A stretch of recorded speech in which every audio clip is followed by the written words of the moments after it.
All right, so I said read chapter 1, but we're going to go over chapter 1, touch on the idea. Chapter 1 is more of an introduction to what the book's about, but chapter 2 is a really focus on the philosophy. And the reason we're doing that is because philosophy isn't something you just read, you memorize, and now you know philosophy. To do philosophy, you have to be taking these puzzles and thinking about them and trying to comprehend them.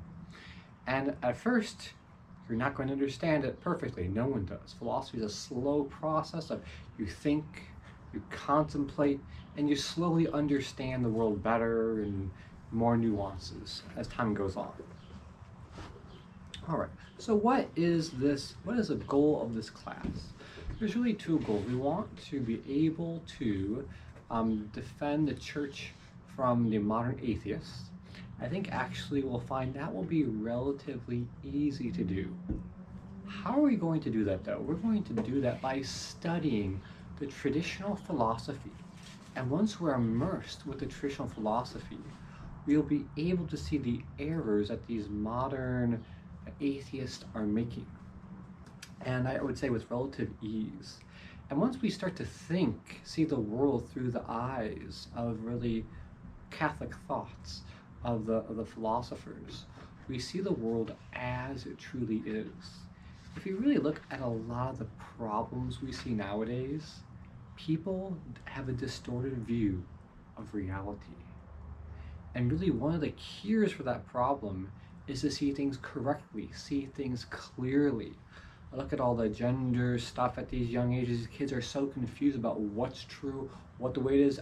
Do I really know what they am or what sexuality or whatever? And it's just a lot of confusion. And the source for confusion is clarity. And so the philosophers, we will be immersing ourselves in is first Plato. Plato is kind of the first great philosopher. A lot of early Christianity was all based on Platonism. Actually, some people say, Christianity is just Platonism for the average person. This isn't true, but you can see because there's so much truth in Platonism, as if it synchronizes very well with our faith. Now, there were certainly some errors Plato had. He was the first great, and usually the first great at something doesn't get everything right. So later you had Aristotle, and Aristotle was a pupil of Plato. And Aristotle really took what Plato had and advanced it far from where Plato had started. Historically, most of the early church was Platonic because we really didn't have access to the writings of Aristotle. Aristotle actually didn't come to the church, except later on it came through the Muslim philosophers. It was given to St. Thomas and St. Albert the Great, who translated his writings into the Latin language and made it known to the Christian world. All right, and it's really going to be through finally St. Thomas and his philosophy that we're going to try to get a brief glimpse and use that to begin to understand the world. All right, so that's an overview of the course. Let's go and look at chapter 2 specifically. So chapter 1 specifically.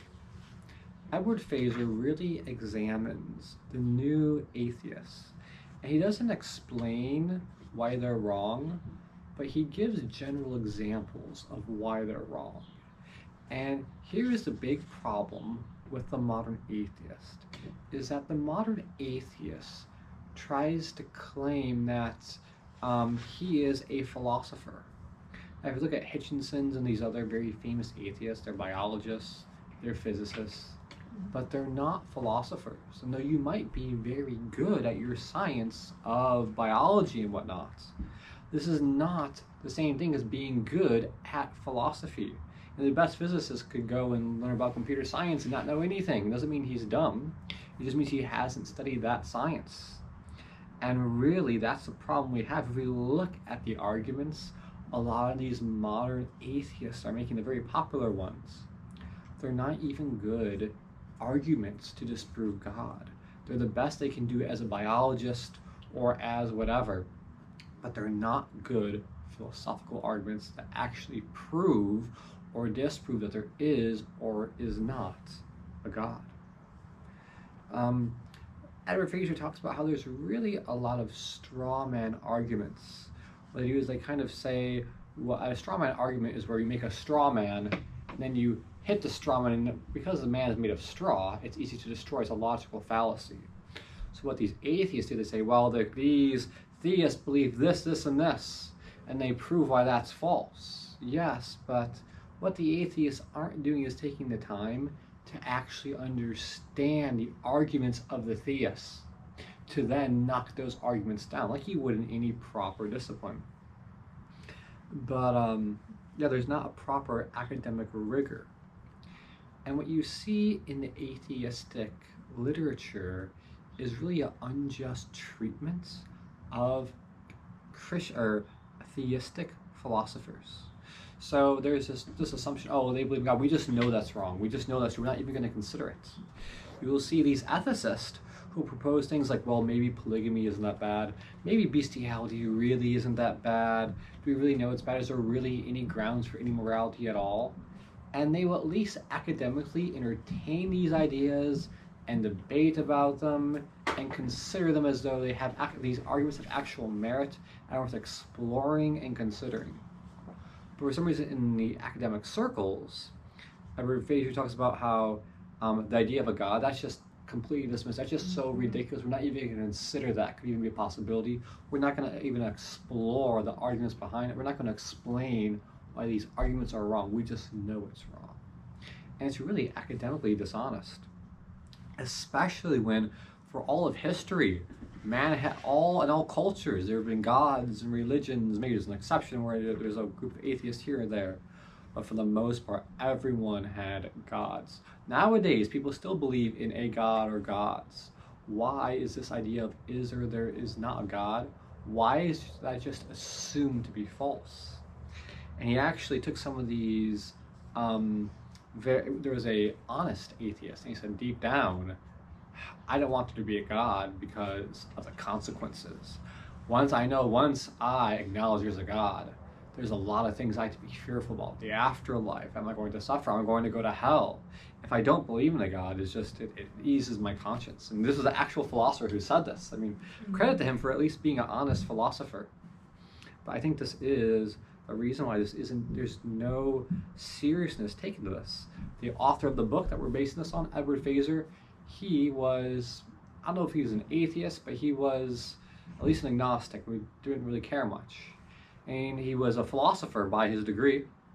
And he started, he's like, well, these arguments from St. Thomas, they've been used for hundreds of years. Is there really, maybe there's something to it. Let me really understand it. And he just studied it. And he realized in the end, actually, I can't refute this argument. He tried harder and harder. And by the end, he would conclude, actually, there must be a God because I can't prove this wrong. But let's put this another way. When you go out to investigate things as a philosopher, the mentality should always be, I don't know. I want to search the truth. In any science, And he did that too. Is there a God? And in academia, like I said, there's not this true quest for knowledge. Is there a God? Let's look for the arguments, look at both sides. Let's really investigate this issue.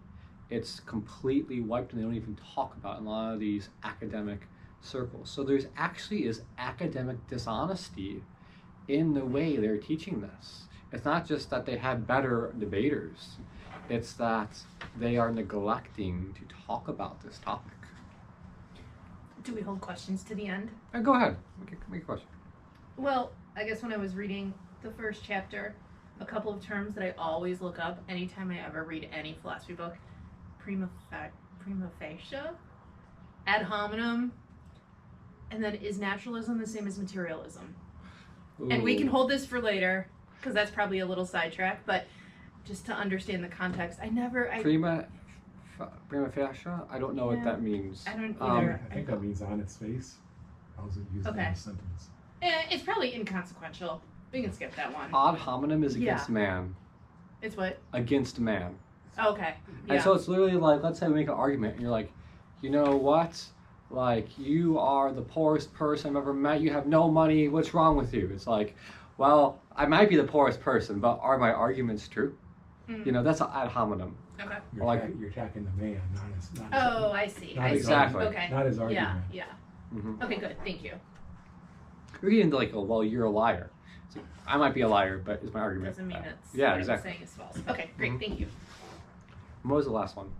You had 3. Naturalism versus materialism. I think in chapter 1 they kind of use it sort of interchangeably. Yeah. I mean, I'm sure there are nuances, but I feel like that's almost partly. So materialism, I think I know exactly what that means.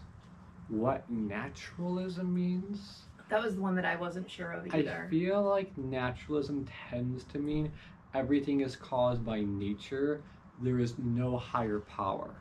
Mm-hmm. So if there's no higher power, then it usually leads to rejection of immaterial being, which is materialism. Mm-hmm. Okay. I think that's how it's understood. Yeah, no, that helps. Thank you. Okay, and next is scientism. So here's one thing. So what is scientism? And scientism is this modern idea that through the empirical sciences we can know things. It's something really heavily promoted in the schools and academia. But here's something very funny about this: is the statement, "Truth can only be known through the sciences," is not something that can be proven empirically. That is a philosophical statement. If that philosophical statement is true, it can't be true, because if that is true, then there is at least one statement that can't be proven through the empirical sciences. So, I mean, you have a lot of just stuff like that.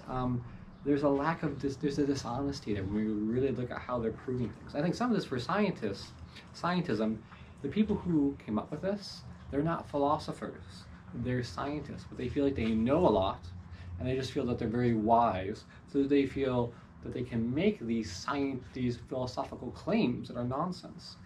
Here's a great example: Stephen Hawking. In his book, I can't remember what it was called, but he has a statement: because of laws like gravity, the universe can and will create itself from nothing. So we go to Aristotle. Hawking made a syllogism, it's an argument.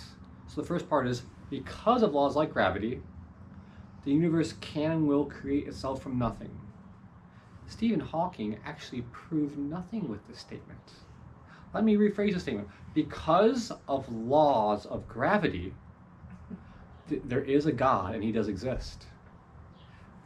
Stephen Hawking's statement, my statement, nothing is proved by either of those. But because Stephen Hawking is this intellectual, he's really good at physics and math and all those secular sciences, he feels that he is a philosopher and understands what created the world. You know, Stephen Hawking is a known atheist, and he's taking his atheism and he's actually letting that affect how he views physics when he hasn't proven any of this stuff. He just said a statement that honestly means nothing. And it's actually kind of embarrassing. He published this in one of his books. It wasn't like he just said this offhand kind of misspoke. He published this as though this was evidence that there wasn't a God. Okay. So empiricism actually does have its place. So what is empiricism? Empiricism is this idea that we gain truth through experimentation. So let's say I have a theory, maybe water will melt at 32 degrees, right? I can do the experiments and I can find water melts at 32 degrees.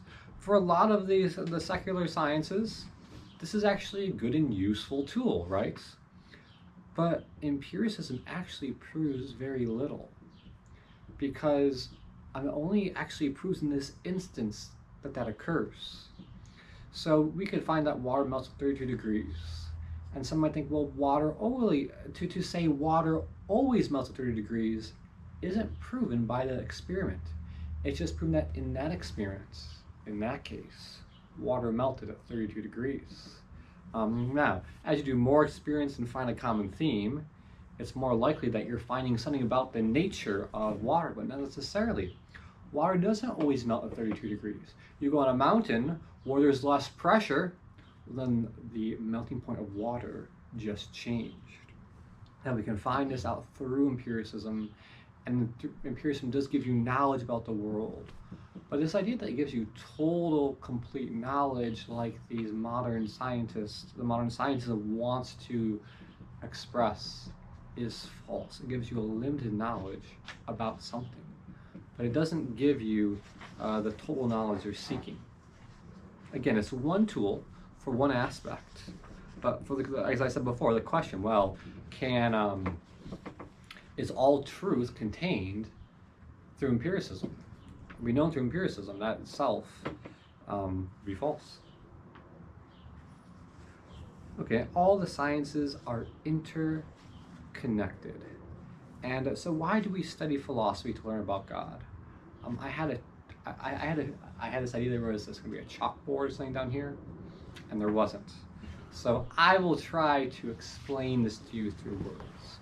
So imagine the different categories of being. You have the highest could be like being, everything exists, right? You'd have material being on a lower level. You could have non-living being and living being. You could have fish, or you have animals. You could have fish. You could have the specific fish, trout. Okay. For each of these categories of being, there's a science for them. So studying being and principles that apply to all being is a science of metaphysics. If you're going to study this material being insofar as it's in motion, that's philosophy of nature or physics. You're going to study those the animals, that's zoology. You can study fish. There's some study of fish, I don't know what it's called. And then you can study this particular trout. You can go and you can have your pet and watch your trout and what it does and train it to do tricks. And I don't know if you can do tricks with the trout, but you can get some animals to do tricks and do various things. You can train the trout probably to do various things. So there's a hierarchy in being. We have what's called a subalternate science. And a subalternate science is a science that when you study it, you need principles from a higher science to understand it. So let's take engineering. Engineering is a subalternate science. In order to understand engineering, you need chemistry and physics. Chemistry and physics are also subalternate sciences. To understand chemistry and physics, you need math. Now let's say you're you understand the principles of engineering perfectly, but you make one little mistake. You think 2 plus 2 is 4.3. That little mistake in math is going to mess up your engineering in the end. Probably have really big problems, okay? Because even though your engineering is flawless, your understanding of the higher sciences was tainted. So how we understand things like ethics, psychology, is based on our understanding of what man is. What is man is based on our understanding of the soul, on nature, on being. We have a fundamental misunderstanding of what being is, what the material world is, what human nature is, or their nature. It directly influences how we view man and how we view, things like sexuality, all these things. Where have the atheists really struck deep? It's materialism. Sadly, because of modern society, unless you've taken the time to study traditional philosophy, all of us have been indoctrinated with this materialist philosophy. And really, only by studying people like Plato, Aristotle, St. Thomas, are we going to be able to correct our thinking and see the world as it really is. And again, this is part of the goal of this group. It's not just to refute the atheists, it's to see the world more clearly. Now, in this one class, we're not going to master that, but we're going to start to get a glimpse into what the world really looks like. And to do it, as I said, we're going to have to think and ponder. So in the history of philosophy, you kind of have before Plato and after Plato. And after Plato, they're actually asking the basic questions, and then we have Plato and Aristotle. Now we're kind of going back to the same errors that they had before Plato, some of these more ridiculous things. Sadly, if you're interested historically, it was really the modern philosophy, René Descartes and Kant, that brought us back to the pre-Platonic times. All right.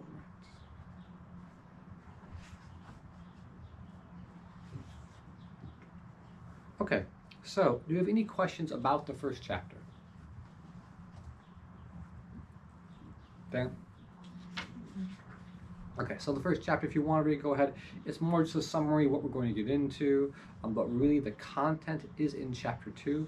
So we are going to go over chapter 2, and we're going to start understanding Plato. And actually, it'll probably be better to read this after we talk about this, because it'll give you a better understanding of what we're going over. So Plato is really highly lauded by the people after him. So he was into justice, into goodness. He was all about like what kind of person should be the king. It should be a philosopher king, a person who's not out to rule the people for his own sake, but he rules the people of desire to guide and lead the people. Plato was a Greek, and he lived before Christ. So all his knowledge wasn't based on revelation. It was just on philosophy. He came to the idea that there was one all-powerful God. He had all these things about justice and living a good and proper life. And we would strongly argue that Plato was a righteous pagan, insofar as he was a person that, though he didn't have revelation like the Jews, he lived by the natural law in many ways. So he had some errors, and we can probably be forgiven because of his lack of revelation. Plato was even believed by some of the rumors that he was someone who would reveal truth to many nations, and he was supposedly born of a virgin. That was the rumors about him. Really? It's kind of cool, which would heard that seem to before. be that there's almost this idea that he was like a pre-Christ, just in terms of typology and whatnot, you know, and because he led a lot of people to virtue and goodness. As I said, you know, a lot of people, some scholars said, well, Christianity is just Platonism for the common people. You have a lot of good things in Plato. Obviously some big errors, but yes. Okay, so we're going to go over some of the early philosophers right now. Thales and Pythagoras. Thales had this idea, what is everything?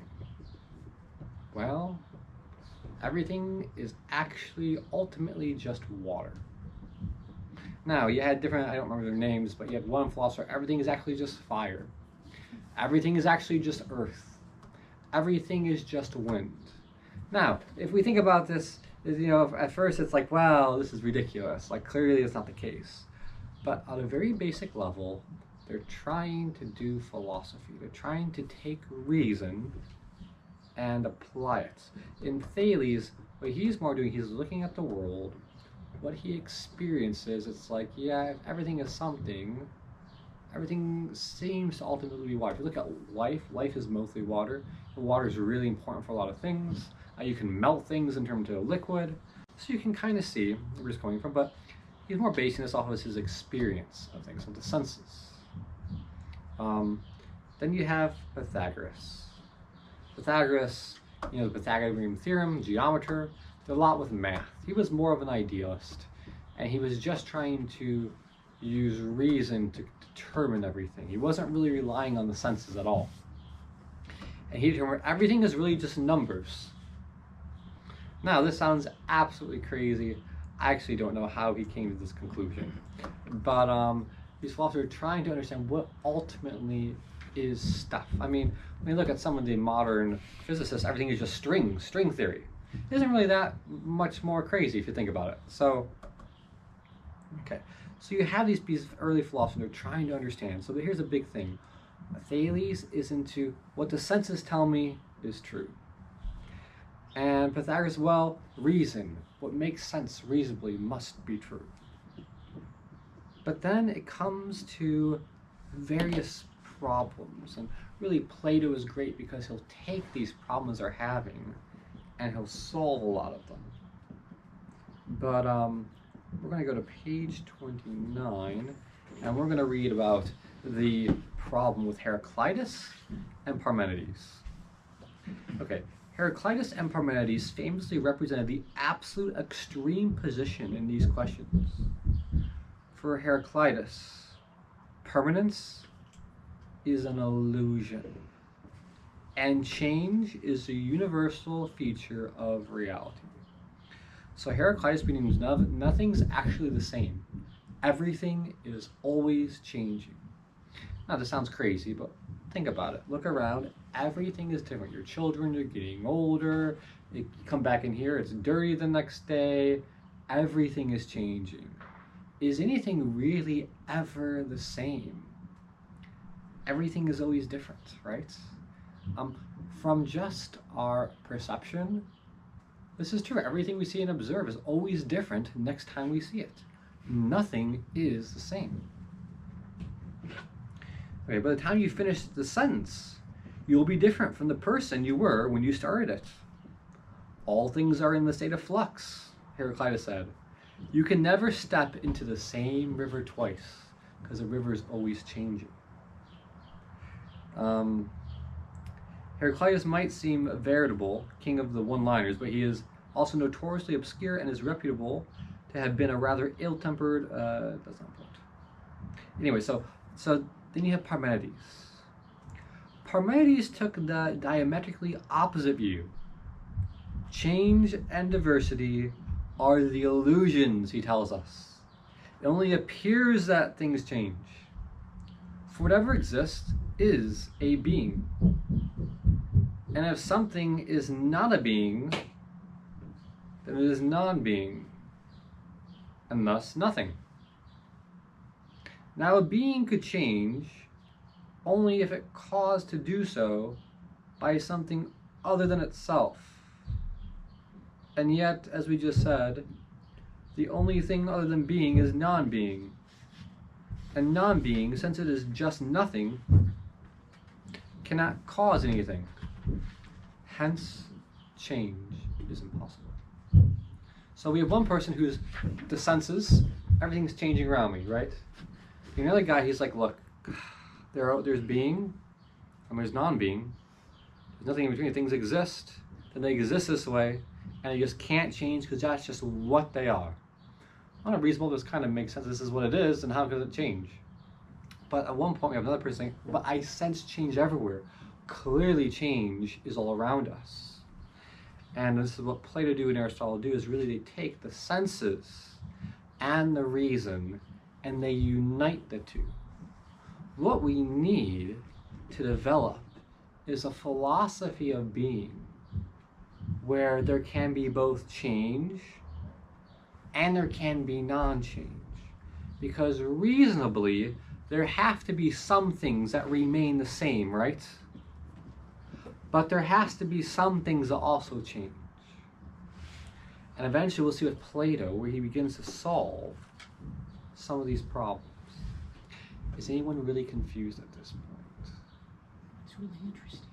Is it interesting? Mm-hmm. Okay, I thought you would say this was boring. I'm glad you're liking it. It's kind of fun to think about. Like, so what's fun about philosophy, everyone thinks they're very broad or vast, complicated things. Some of the most simple questions, when you really examine them, are not so simple. They're really hard to really comprehend. The things we're talking about now, like these were things that the ancient Greeks before Plato, they argued about and had debates about these very simple things, like for days and whatnot. So these are important things to consider. This question probably, maybe it comes later, but some ancient Greek proposed the question, if you have a ship and if over time you replace every part in the ship, and once you've done that, is it afterwards, is it the same ship or is it a different ship? That is a great question. That's something we need to ask too. We'll answer that question by the end, okay? But yeah, that's a great question, Dan. Okay, so here was another problem we have, is with space and being. Can things really move? And here's a problem. It seems like there's an infinite space between all of us. How can we prove that? Well, between me and that wall, there's a space, right? I can divide it in half. And I can divide that in half. And I can divide that in half. And I can infinitely divide it in half, right? Well, if I can infinitely divide it in half, there must be an infinite space between us. It is impossible for me to cover an infinite space, right? And if there's infinite space between everything, then nothing can really move. Right? You may To say go that, for but time too. Clearly this isn't true. There's problems with this. But just think about this reasonably. When we think about it, most people can't answer the problem, right? So let me add this too, and I was going to say in this beginning, I forgot. A lot of times one thing we want to help do in this class is that we might hear an error. We can say that's wrong. Usually, unless you're trained in philosophy, you can't articulate why it's wrong. Here's one of my favorite ones to troll people with for fun. You say, a wife is a good thing, right? Yes. God wants us to increase in goodness, right? They're like, yes. So men should have multiple wives, right?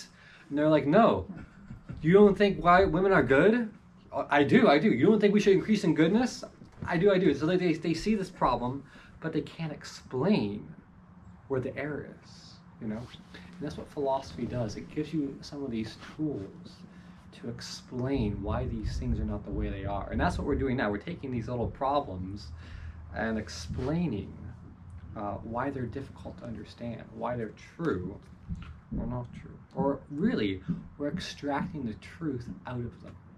You know what I think is interesting is our society today just doesn't have the patience to want to hear why things are true anymore. You know what I think is the big problem is like the TikTok and the Facebook, and it's just like, I want to read a meme, like 2 sentences, and then be done, and that's it. Or I know something, ask Google, okay, there's the answer. There's no more thinking, Right. contemplating, and I think even where I teach, I'm trying to get away from that and really get the kids to be thinking more, and because they didn't do good on the grades for like overall for like problem solving. So, Yeah. But yeah, I think it's a huge problem nowadays. That's why I'm here, because I feel like my brain is atrophying. Oh, this will help. This will help. Yeah. You know?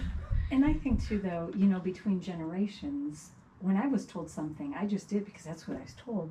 Where now my kids are like, why? And I'm like, because.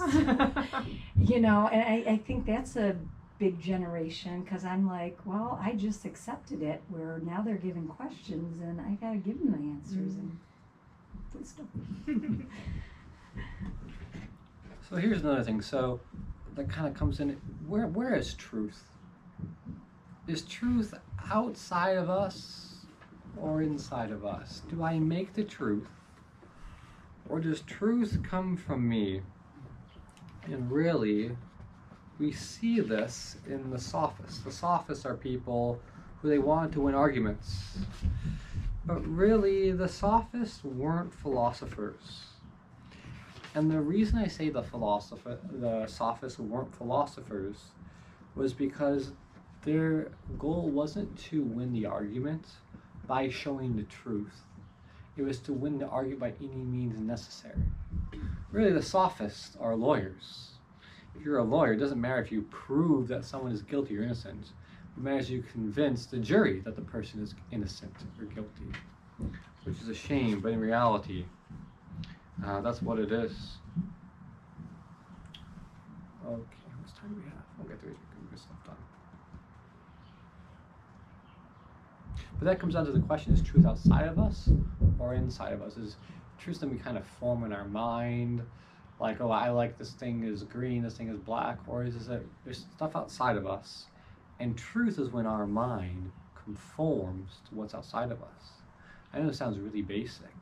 Hopefully we're all saying it's outside of us. In modern society, that is really being called into question.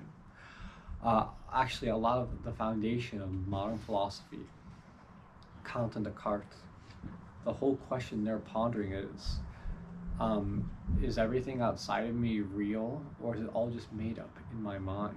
And that's why modern philosophy has had a very detrimental effect on religion and I think on the Catholic faith. All right, so these are some of the more foundational problems we're looking at. We're kind of contemplating, we're thinking about these things. We can't necessarily solve them, but we can see, okay, these philosophers are making points. At least we can say, based on the objections they're making, I don't really understand how the world can be this way, because there seem to be blatant contradictions in our universe. And the answer to this comes from Plato. And it's Plato's understanding of what's called form. What exactly is a form? Let's use triangles, for example, okay? Let's say you have a wall, tons of triangles, different shapes, different colors, maybe some different materials. Some might be drawn on there, some might be partly erased, some might be incomplete, some are more like scribbled by a kid did it, some adult did it with a straight razor and everything. And you have many different characteristics of the triangle. But you have this concept, an idea of triangle. And what the forms are is something immaterial. Form and idea are really the same thing. How is a form different than an actual triangle? Think of you have a concept of triangle in your mind, right? But whenever you have an actual triangle, it's always either a scalene, isosceles, or equilateral, right? But in your mind, you have this concept of triangle that is none of those three. Let's put this another way. Can you have a physical triangle that is all three simultaneously? Equilateral, scalene, and isosceles. No, you can't. So what is the concept of a triangle where we grasp all triangles through this one concept? 3 sides. Well, okay, is it material or immaterial? It's immaterial. Why is it immaterial? Because it doesn't exist in reality. Well, it does exist in reality. It does or it doesn't? It does exist in reality. Well, It doesn't I exist in meant- the material world, That's though. what I meant by Yeah. reality. So we want to be clear about that, because we don't want to say that's not reality. That's part of the immaterial world is very much a part of our reality. But we can prove, and this is kind of the argument against materialism, the fact you can comprehend this thing, that can't exist in the material world. It must be immaterial. Does that make sense? So this is an immaterial concept. We can have physical, material triangles, but when you grasp the essence of triangle, you are grasping something immaterial. What's the difference between grasping a specific triangle versus grasping the essence of triangle? Any ideas what that would mean?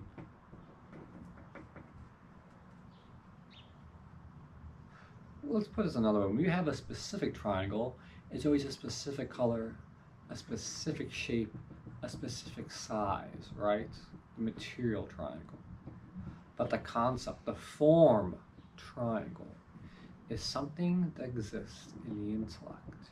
You understand this concept.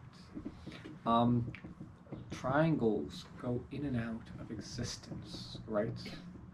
They destroy. At one point, there could be no triangles in existence. But the form triangle is eternal.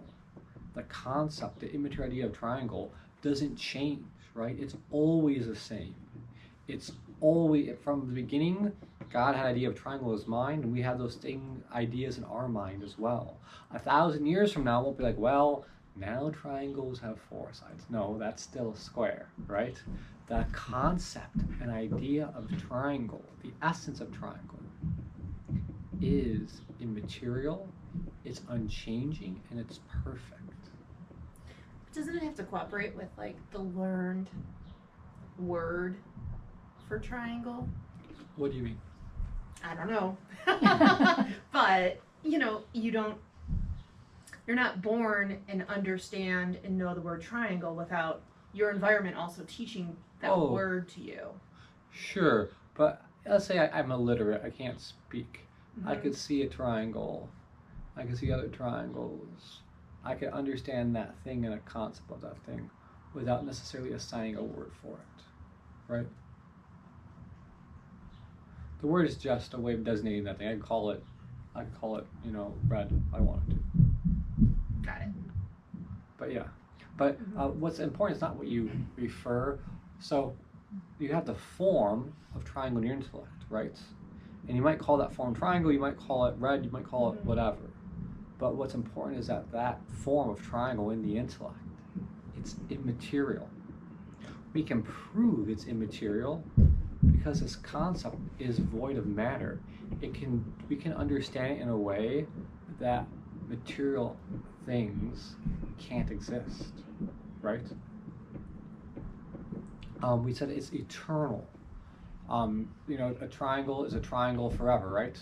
Now, this thing about the forms applies to all shapes, right? We can do squares or rectangles, whatever you want, circles. Does everyone see how triangle is a form, how it's immaterial? It's something we know in a special way that can't be known. So there's a point where Plato talks about, what's I have? I'm going to show a video real quick on Plato's cave, okay? So we're going through form of these ideas in the intellect, right? It's the way by which we understand things around us. We're going to go over Plato, and so Plato's understanding of the form is not perfect, but it kind of helps us understand certain truths that will make us understand it more easily when we hit Aristotle, okay?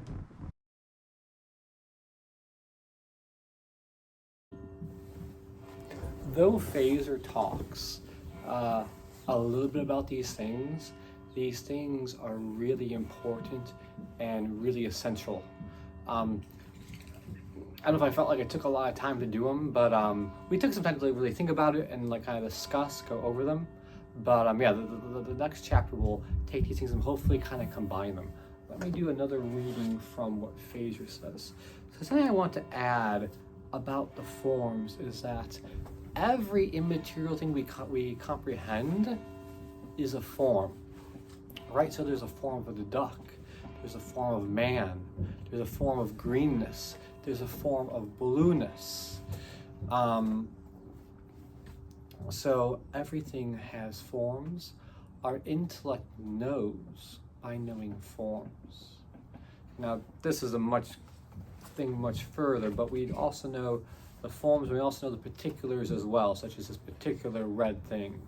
But what really separates man from the animals is his comprehension of immaterial concepts. Or we could say man's comprehension of forms.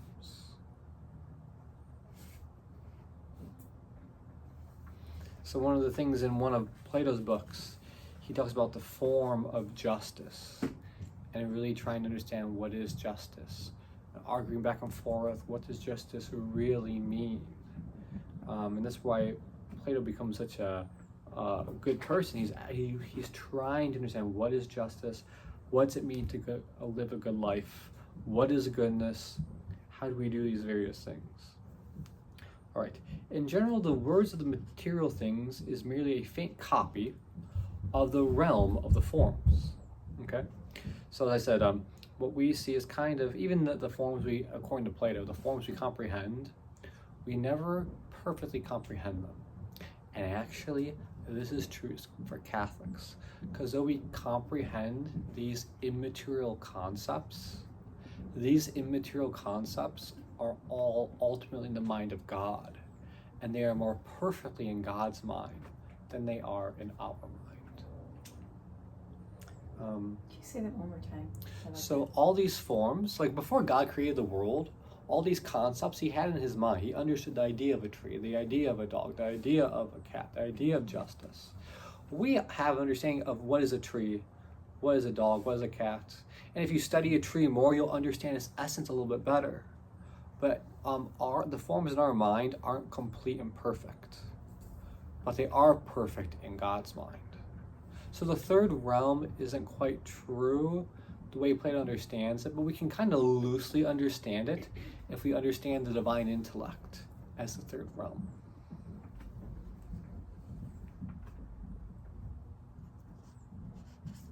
Okay, so Socrates, Aristotle, and George Bush, though distinct and separate by time and space, are all men because they all participate in the one form of man. And we talked about how in one sense everything's changing, in one sense everything is the same. So how is everything the same? Is because we all have the same form of humanity. But in other ways, we are the same essentially, but we are only different non-essentially. And that was actually the big puzzle to that solved the problem of this. How can there be motion? There's called essential forms or substantial forms, and there are accidental forms. You can have a man, right, which is an essential form. You have accidental form. That man is tall. He's a certain size, a certain color. These accidental forms can change, where the essential form is always the same. Is that ship always a ship? Well, as long as it had the form of ship, it is the same ship. It might change accidentally, but as long as it's always a ship, it's always a ship. Okay. Fido, Rover, and Spot are all dogs because they all participate in the form of dog. Paying your phone bill, still staying faithful to your wife, and voting to strike down Roe versus Wade are all just actions because they participate in the form of justice. These individual exemplars or instantiations are all imperfect in various ways. The forms are perfect, the forms themselves, being the archetypes of standards by reference to which we judge something to be a man, dog, or just, right? So the forms are the perfect things, but when they become material, the imperfect thing. Of a triangle, right? You can never actually draw a perfect triangle. You can understand what a perfect triangle is, but you take a perfect triangle and you examine it more closely, you'll eventually find some sort of imperfection. The forms are more real than the material things that exemplify them. Now, that's not actually true, but that is what Plato believes. For consider the shadows, reflections, images, and the like depend on physical objects for their reality, in a way that makes them less real than objects themselves. There is a metaphysical asymmetry in their ways of existing. A shadow reflection won't exist at all unless a physical object casts it, right? What Plato is saying, these material forms we see, or manifestations of forms, only are shadows of the forms in those perfect forms in the third realm. While the object will exist whether or not its shadow or image does. By the same token, the physical objects themselves exist insofar as they participate in the forms. Okay, we said that. One last thing. Thus is Plato led to posit a hierarchical structure to reality, illustrated in his famous image of the divided line. So he has 4 different levels of hierarchy of being. The first and lowest, the bottom line, represents shadows, images, and illusions, okay? According to Plato, these are kind of things we see with our senses, right? Next are ordinary material objects. Oh, wait, I guess no, these are actually shadows, images, and illusions. The second is ordinary material objects. This is the second highest thing. The third represents mathematical reasoning and the sort of incomplete abstractions that we entertain when we contemplate mathematical entities via sensory imagery. So in order to do math, we have to see a multiplicity of things to do math. Math is kind of this in-between thing where the numbers don't have an existence on their own. Really, numbers is our way of describing what we observe. But numbers are immaterial, right? You can't have a physical 2. I mean, you can draw a 2, but it's not. Two-ness is just a concept, an idea of immaterial concept of explaining the world around us. Okay? And on the highest level, he has the forms. The forms, he says, are the highest level. They're even above mathematical reason, because those are just kind of pure, perfect reality. All right, this is the end of the class for today. We have a lot of stuff. Really, in philosophy, the goal is not to give you tons of things to be thinking about. It's really to try to focus and really think about the concepts we went over. Are there any questions about today's class? Can you see how this could have implications on further things? Does the forms make sense? The forms tend to be a hard thing to explain. Can we see, though, how at least there's immaterial concepts? The thing for probably most of us, but for us, okay, we believe in immateriality. As Christians, we believe in the soul, but everything is material. That's what most people think. I hope by the end of today, what you've at least really understood that you didn't understand before was that there are immaterial concepts in my intellect that actually exist, like triangleness. Okay, very good. That's the end of today's class. Thank you. Since we're going to be